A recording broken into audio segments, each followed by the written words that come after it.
J'aimerais parler avec vous aujourd'hui de ce thème quand Dieu nous fixe un rendez-vous.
Le livre des Actes au chapitre 1, verset 4 nous dit: Comme il se trouvait avec eux, il leur recommanda de ne pas s'éloigner de Jérusalem, mais d'attendre ce que le Père avait promis, ce que je vous ai annoncé, leur dit-il.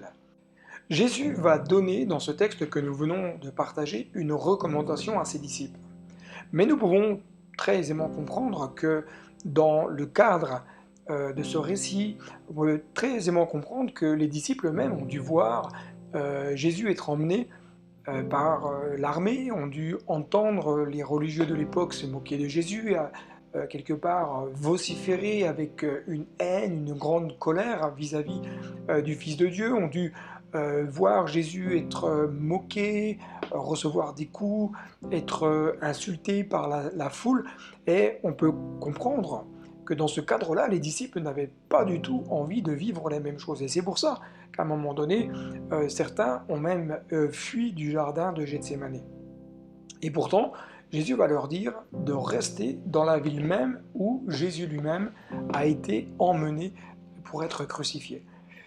Jésus les invite à quoi? À ne pas se perdre dans une voie qui ne serait pas la bonne. Parce que parfois la peur peut nous emmener à nous détourner de ce que Dieu veut. La crainte, la peur, l'angoisse peut nous amener à nous détourner des projets, peut nous amener à ne pas vivre ce que Dieu a promis dans notre vie. Parfois, nous pouvons même avoir envie de tout quitter, de tout plaquer, de tout laisser de côté pour dire « Ok, j'en ai marre, je veux vivre autre chose, c'est trop dur, j'abandonne, allez, je prends la poudre d'escampette et je me lance dans ce que moi je pense être le meilleur. » Parfois, parce que nous avons été blessés, alors on souhaite tout quitter. Je ne sais pas si ça vous est déjà arrivé d'être blessé par une personne, par une situation, par des événements, et on se rend compte que ces blessures-là vont engendrer dans le cœur de tout un chacun un désir d'abandon, un désir de tout arrêter, un désir de ne plus se projeter, un désir de ne plus s'engager, un désir de ne pas payer le prix, un désir de tout laisser, les engagements, les ambitions, les rêves, les projets que nous avions pour Dieu, de tout laisser de côté, et dire ben moi j'arrête. Quelle tristesse en tout cas de voir parfois des personnes qui ont été blessées et de ne plus vivre ce que Dieu a prévu pour eux.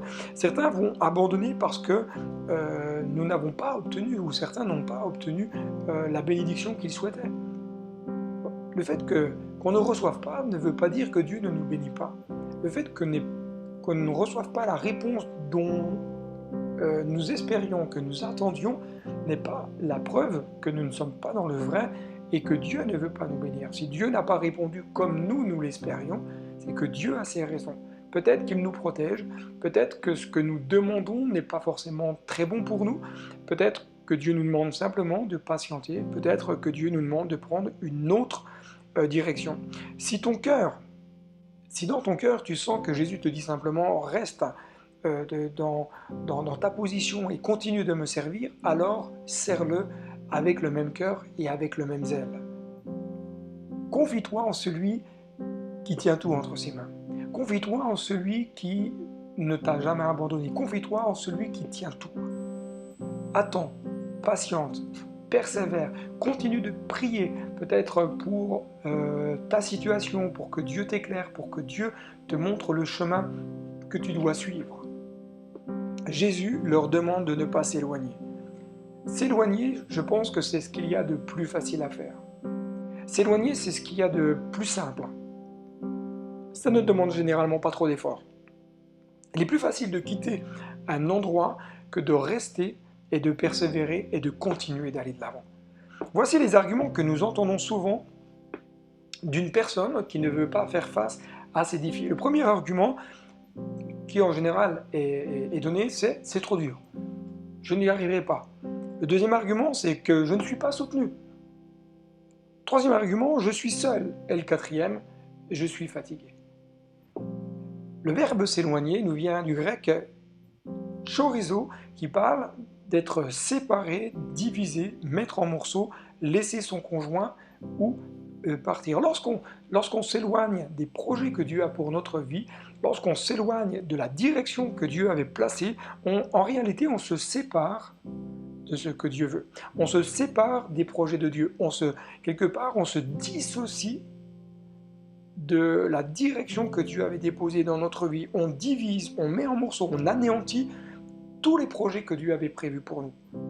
Et si tu as pris dans ton cœur peut-être cette décision ce matin de te séparer de la destinée de Dieu, il est encore temps aujourd'hui de pouvoir revenir. Il est encore temps pour toi de reconnaître peut-être ta souffrance, de reconnaître ta douleur, de reconnaître que tu es en train de faire fausse route, de reconnaître que tu as peut-être même déjà envisagé de prendre un autre chemin.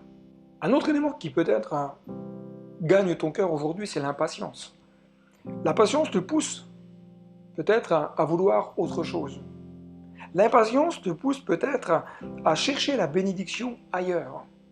Ton impatience peut-être te pousse à vouloir accélérer, à vouloir donner un coup de pouce à Dieu.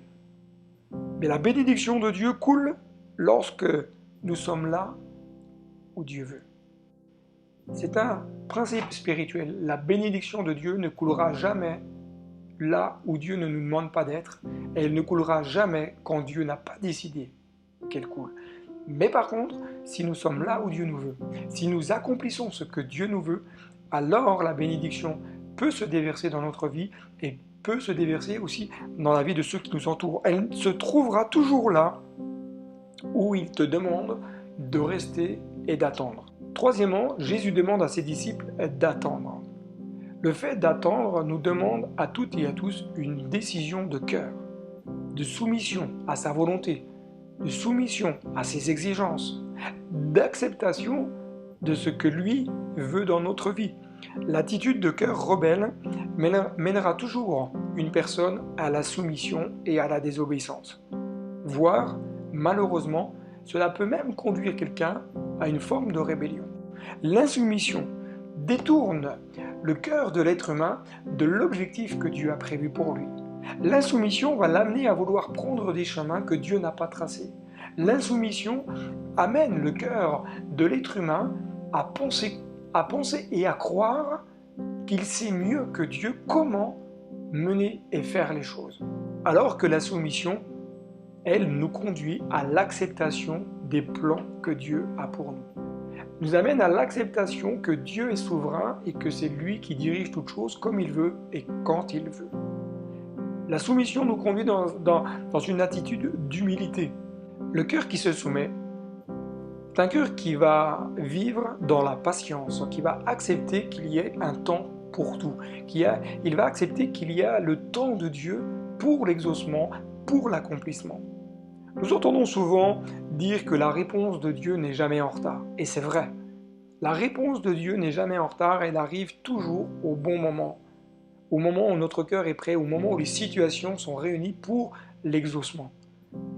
Mais est-il facile d'attendre? Est-il facile de rester là, de patienter et de laisser Dieu faire, d'attendre que Dieu mette les choses en place? La patience nous amène à laisser quoi? À laisser Dieu agir à notre place. La patience nous amène à laisser Dieu faire à notre place. Il sait mieux que nous comment gérer les situations. Il sait mieux que nous comment gérer les circonstances. La patience nous amène à être spectateurs de Dieu dans notre vie. Mais il ne faut pas confondre cette patience qui nous amène à être spectateurs de ce que Dieu fait, à être spectateurs dans l'œuvre de Dieu. Être patient, c'est laisser Dieu faire. Être spectateur, laisser regarder ce que Dieu accomplit. Mais nous sommes toutes et tous appelés à être acteurs, c'est-à-dire à être en mouvement dans l'œuvre de Dieu, un mouvement dans la patience. Être en mouvement dans la patience, c'est le servir tout en laissant Dieu agir là où lui doit agir et non pas forcer les choses. Un cœur qui accepte que le temps de Dieu n'est pas le nôtre. Je ne sais pas comment les disciples ont pu vivre ce temps où ils étaient dans cette chambre haute. Je ne sais pas comment les disciples ont pu vivre ce temps lorsqu'ils étaient dans cette chambre haute. Est-ce qu'ils pensaient que Dieu allait peut-être répondre rapidement? Est-ce qu'ils pensaient peut-être que Dieu allait répondre que d'une certaine manière? Toujours est-il que le texte dit qu'ils étaient là, d'ordinaire, c'est-à-dire qu'ils étaient là régulièrement. Ils étaient là tous ensemble. Ils étaient là unis, ils étaient là unis de cœur. Et ce qui a amené, ce que dit le texte, tous d'un commun accord, ils persévéraient dans la prière. Nous sommes ensemble. Lorsque nous prenons le temps de nous rassembler en vidéo chaque début de semaine pour chercher ensemble le cœur de Dieu, pour demander à Dieu de nous éclairer, ensemble, unis, unis de cœur, unis d'une manière spirituelle, ensemble pour apporter nos sujets de prière, ensemble pour se soutenir mutuellement, ensemble pour intercéder pour les uns et pour les autres, ensemble. Nous apprenons à laisser Dieu agir comme il veut, quand il veut et de la manière qu'il veut. Ensemble, enfin, nous attendons l'exaucement. Ensemble, nous allons rechercher le cœur de Dieu. Ensemble, nous allons lui demander sa grâce. Ensemble, nous allons lui demander son intervention. Et ensemble, nous allons pouvoir parler, témoigner de ce que Dieu fait. Prenons maintenant quelques moments pour prier ensemble. Apportez vos sujets de prière. N'hésitez pas à prendre votre place. Là où vous êtes à la maison, n'hésitez pas à élever la voix, de faire connaître vos besoins à Dieu et de dire à Dieu, tu as promis dans ta parole que tu nous enverrais ce consolateur. Alors j'attends cette visitation du Saint-Esprit, j'attends ce renouvellement, j'attends cette vie de puissance dans ma vie, mais j'attends également peut-être une guérison, une délivrance, une solution à mon problème. Alors agis et interviens et glorifie-toi. Seigneur mon Dieu, je bénis ton nom pour ta présence et ces moments, parce qu'ils sont là devant toi et nous te disons merci. Merci d'être ensemble, ensemble pour chercher ton cœur, ensemble pour chercher ta face, ensemble, Seigneur mon Dieu, pour te réclamer ton intervention. Ce matin, Seigneur Jésus, je m'unis à la voix de mes frères et de mes sœurs pour te demander, Seigneur, une visitation du Saint-Esprit. Un temps où ton esprit veut descendre dans le cœur de chacun, un temps où ton esprit veut revêtir chacun et chacune en vue, Seigneur mon Dieu, de pouvoir te servir, de pouvoir accomplir des choses merveilleuses et de pouvoir résister face à la difficulté. Alors merci d'aider mes frères, mes sœurs à gravir les montagnes qui sont là devant eux, à conquérir les terrains et à être des vainqueurs, à être des conquérants, à être des boosters, à être, Seigneur mon Dieu, des impulseurs dans leur génération. Merci de bénir tes enfants. C'est vrai que tu nous apprends à être patients, à savoir attendre l'exaucement, à savoir attendre de ton intervention. Alors, Seigneur mon Dieu, ce matin, nous nous attendons à toi et nous voulons te laisser agir dans la manière dont tu le veux, là où il y a des besoins. Que ton nom soit béni et que ton nom soit glorifié. Amen. Prenons maintenant c'est temps pour prier pour les différents sujets de prière qui vont s'afficher à l'écran. Prenez le temps de les apporter devant Dieu et demandez à Dieu son intervention.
Viens Jésus, prends ma main, prends-moi tel que je suis. Viens, prends-moi tel que je suis, sans vertu, sans appui. Prends-moi tel que je suis. Oh, viens, Jésus, prends mes lendemains. Viens, Jésus, prends ma main. Prends-moi tel que je suis.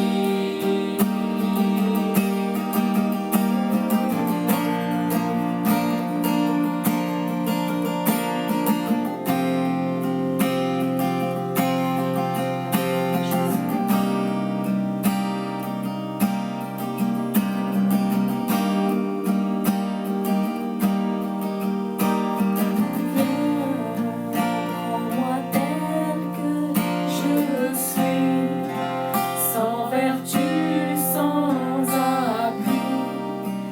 Prends-moi tel que je suis. Oh, viens, Jésus, prends mes lendemains. Viens, Jésus, prends ma main. Prends-moi tel que je suis.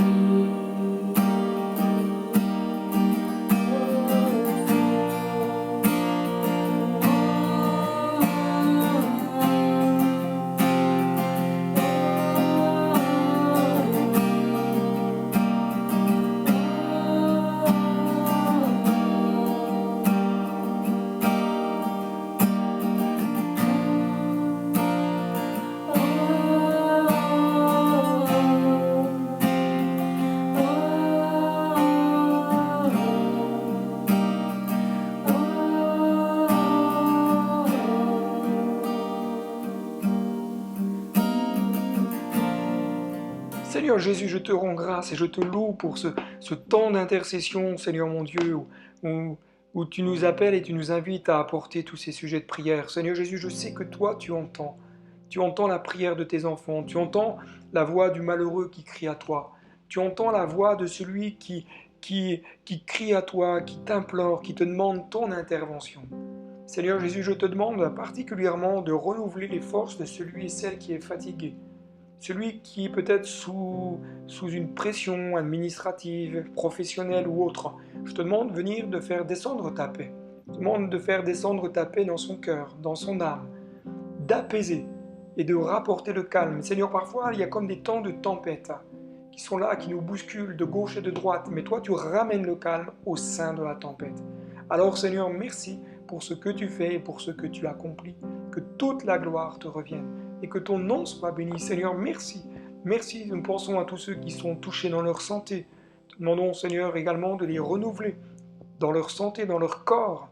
Merci parce que tu guéris le malade, tu délivres celui qui, Seigneur Jésus, est sous une addiction.